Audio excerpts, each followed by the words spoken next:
All right, we'll see how the form suite works. Let me put on some music.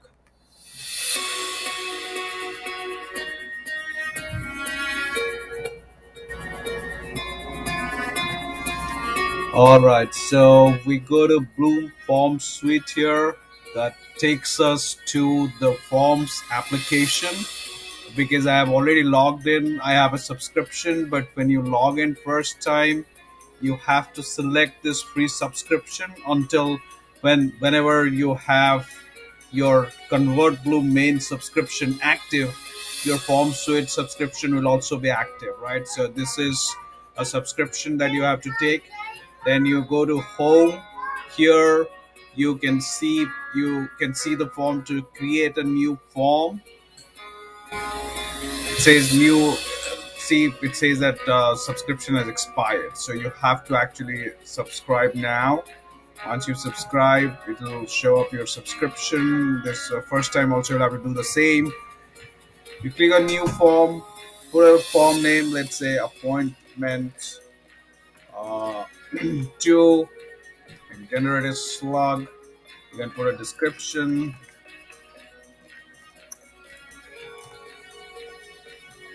You can choose from different templates available. We are adding more templates, so you'll see more templates as you go ahead. For the time being, let's take appointment booking. You can add a webhook, so the form data will be sent to that webhook.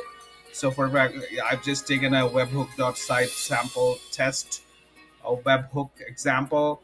Let's say webhook.site. It gives you a free webhook ID just to test out your webhooks. Uh,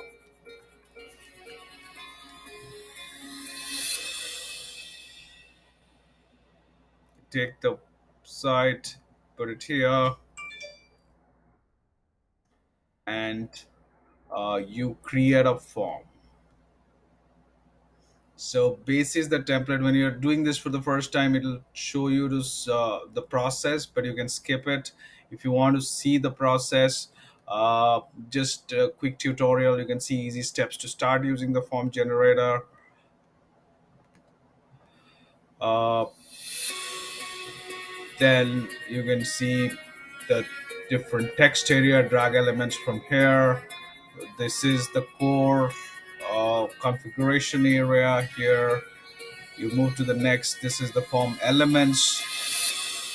Then field conditions can be set here. Basis what the field should be visible or hidden. You can configure receiving or submitting email or autoresponder emails to the users. Settings, you can set up reCAPTCHA, design notification, scheduling, submission reference, numbers, and others. You can send your forms to MailChimp. You can also send it to main send prism as well. You can include additional JS, CSS, etc. and then save the form. That's it. So at this stage, let's say you want to add one extra field, address. Please input the services you are interested in, and you want to put one more text area. Let's say you want to call it the name of this. You want to name it as, you go to the settings. You want to name it as description. That's it. You set it up. Now you can save as a form, or you can also save as your template. Let's say you save it as a form. You can continue editing, preview the form, or go to the home. We'll continue editing here. You can see the field conditions that you can put here, show and hide an element, or what time works best for you, etc., etc. When which field is what, equals, not equals, empty, not empty. We are not going to do that. You can send uh, the form where it will be submitted, right? So you can send the form to email addresses. You can show the autoresponder settings and SMTP settings.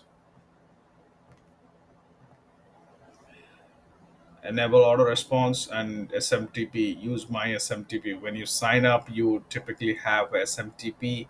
You can set it up there.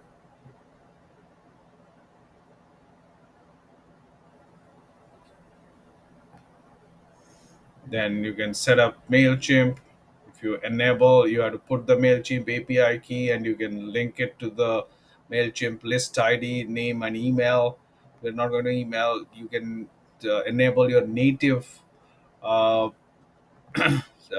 convert Bloom send suite as well. Here you put your Sendsuite API, and you will be able to merge the lists as well.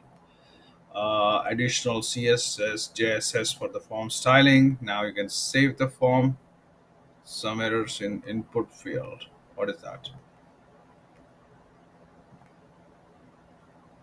I think it's good.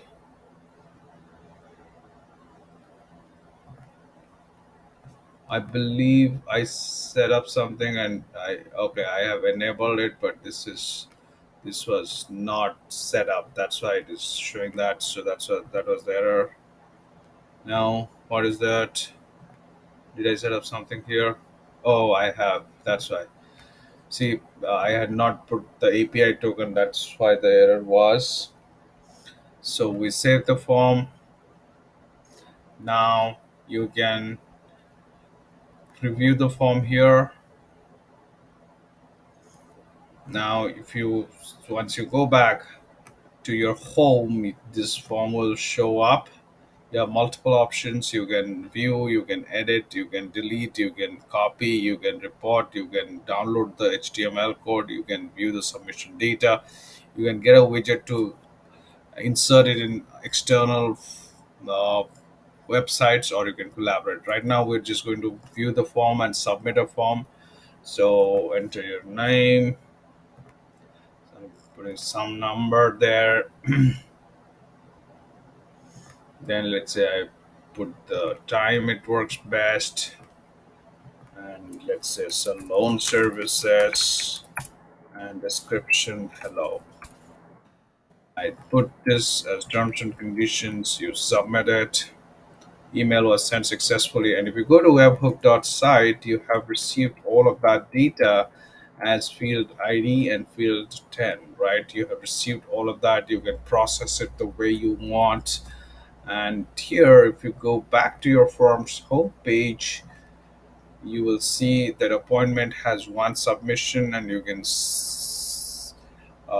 also view the submitted form data here. You can download a PDF. That's about it.